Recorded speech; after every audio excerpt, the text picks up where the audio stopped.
നിങ്ങളുടെ favourite shows ഇനി ഒരിക്കലും മിസ്സാവില്ല. ഇപ്പോൾ C5 കാണും നിങ്ങളുടെ ഫേവറേറ്റ് ഷോ തികച്ചും സൗജന്യമായി.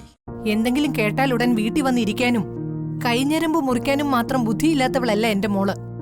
എന്തെങ്കിലും പ്രശ്നമുണ്ടെങ്കിൽ അതവൾ എന്നോട് പറയണ്ടേ? അവളല്ല പറയേണ്ടത്, നീയാ. നിനക്കറിയാം സഞ്ജു സത്യം. ഞാൻ ഈ കാര്യത്തിൽ നിരപരാധിയാ. അവൾക്കൊരു പ്രശ്നമുണ്ടെങ്കിൽ അതവൾ എന്നോടല്ലേ പറയേണ്ടത്? നിങ്ങളോട് പോലും സ്വാധ്യത പറയുന്നില്ല. നിങ്ങൾക്കുള്ള അറിവേ എനിക്കുള്ളൂ. ജീവിതം അവസാനിപ്പിച്ച് കളയാൻ മാത്രമുള്ള പ്രശ്നമൊന്നും എന്റെ ഭാഗത്തുനിന്ന് ഉണ്ടായിട്ടില്ല. ഞാൻ അവളെ ഒന്ന് കാണട്ടെ.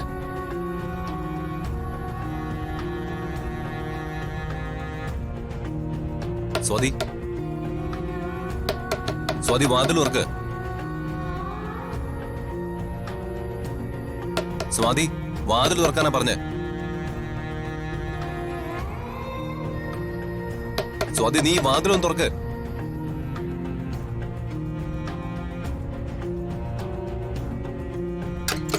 സ്വാതി, വാതിൽ തുറക്ക്. സ്വാതി,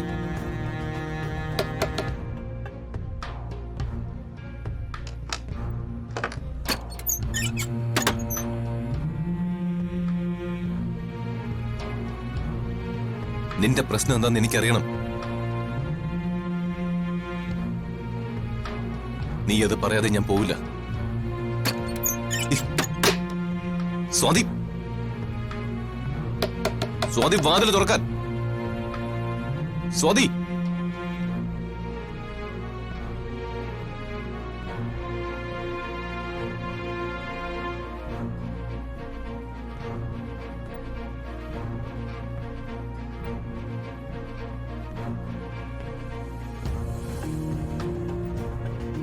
എന്തുണ്ടെങ്കിലും അവൾക്ക് എന്നോട് പറഞ്ഞൂടെ? നീ ഇപ്പൊ തിരിച്ചു പോ സഞ്ജു. എനിക്ക് പേടിയാ എന്റെ മോളെ. അവള് വീണ്ടും എന്തെങ്കിലും കടുങ്കൈ കാണിച്ചാ ഞങ്ങൾക്ക് ആരും ഇല്ലാതായി പോ സഞ്ജു.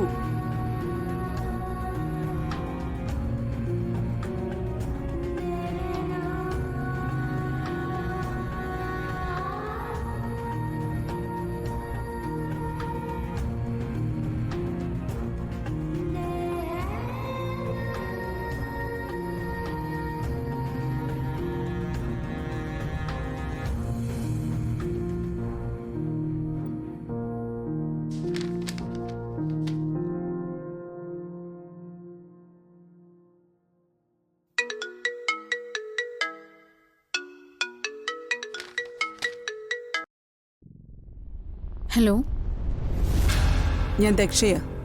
ആ മനസ്സിലായി. ലച്ചു ഇവിടെ എന്ത് ചെയ്യാ? ഞാൻ വായിക്കാം, ഒരുപാട് പഠിക്കാനുണ്ട്. ലച്ചുവിന്റെ തീരുമാനം നല്ലതാ. നന്നായി പഠിക്കണം. ഞാൻ പറ്റുന്ന രീതിയിലൊക്കെ പഠിക്കുന്നുണ്ട്. ഡോക്ടറിനെ പഠിക്കാൻ നന്നായി സഹായിക്കുന്നുണ്ട്. ലച്ചു പഠിച്ചു മിടുക്കിയാവണം. അത് എനിക്കും സന്തോഷമുള്ള കാര്യം. എനിക്കിപ്പോ നല്ലൊരു ലക്ഷ്യമുണ്ട്. അതൊക്കെ നല്ല കാര്യം തന്നെയാ. പക്ഷേ എനിക്ക് ലച്ചുവിനോട് ഒരേ ഒരു കാര്യത്തിലെ എതിർപ്പുള്ളൂ. ലച്ചു മംഗലശ്ശേരിയിൽ തന്നെ തുടരുന്നത്. അതത്ര നന്നായിന്ന് എനിക്ക് തോന്നുന്നില്ല. ഡൗൺലോഡ് ചെയ്യൂ C5 ആപ്പ്. കാണൂ എല്ലാ എപ്പിസോഡുകളും സൗജന്യമായി.